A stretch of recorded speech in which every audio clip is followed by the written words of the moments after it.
So now we're going to look at some functions and see, based on how they're presented, how we could tell if the function is a one-to-one function. So that goes under the heading of determining if a function is one-to-one, like this. So the notion of one-to-one, there's kind of two prongs to it. The first prong is that it's a function. So for each x value, there has to be only one y value. So however they're presenting you the information about how the x's and y's are related, they have to be related as a function, so each x corresponds to only one y. So we'd have to check that, but ordinarily they give you a function and that's automatically true. For it to be one-to-one, each y value corresponds to only one x value.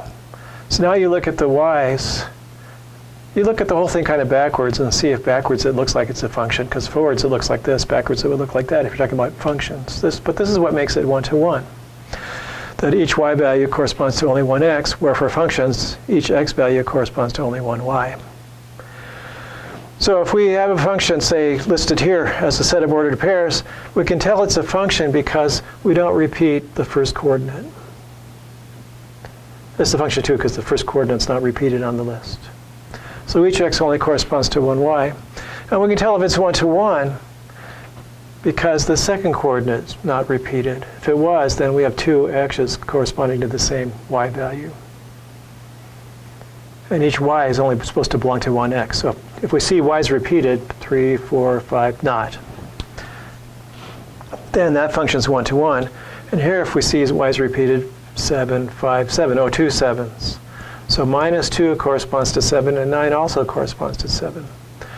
So given a 7, I couldn't tell you which of these x's caused that 7 to happen. So that makes it not one-to-one. The notion of one-to-one maybe makes a little more sense if we make arrow diagrams corresponding to these functions. So I'll put the domain here, the x's, 1, 2, 3, 4 for f.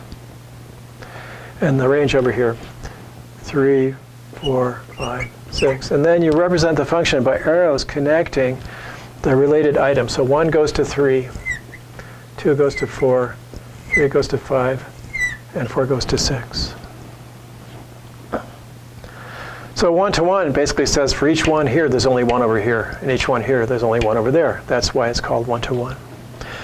For G, we tried to do the same thing. Here's my input values, -2, 0, and 9.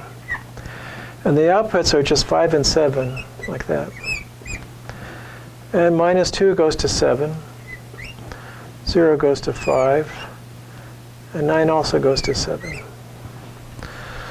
So this one we would say looks to be one-to-one, and this one's not one-to-one. Here's a 7 that corresponds to two different x values. It's not a set up in pairs where they just line up in pairs, where this 1 goes with 1. Here, this 1 goes with 2. These two go with 1. This one goes with 1, but the other ones don't. And so it's not called one-to-one. You can see how you might need one-to-one if you wanted to reverse the direction of the arrows and still have a function. Because if I point these arrows in the opposite direction, the 7 would map to -2 and 9. That'd be two function values if that became the input and that the output. There'd be two function values for one input, and that makes it not a function. So we try to turn these arrows backwards. Here, I can't make a function. If I turn it backwards here, I can. It will be a function. So that's why we care about one-to-oneness, because we want to go backwards in the function idea to create the inverse and have the inverse be a function. And we'll continue this saga of determining if a function is one-to-one on the next slide. See you in a minute.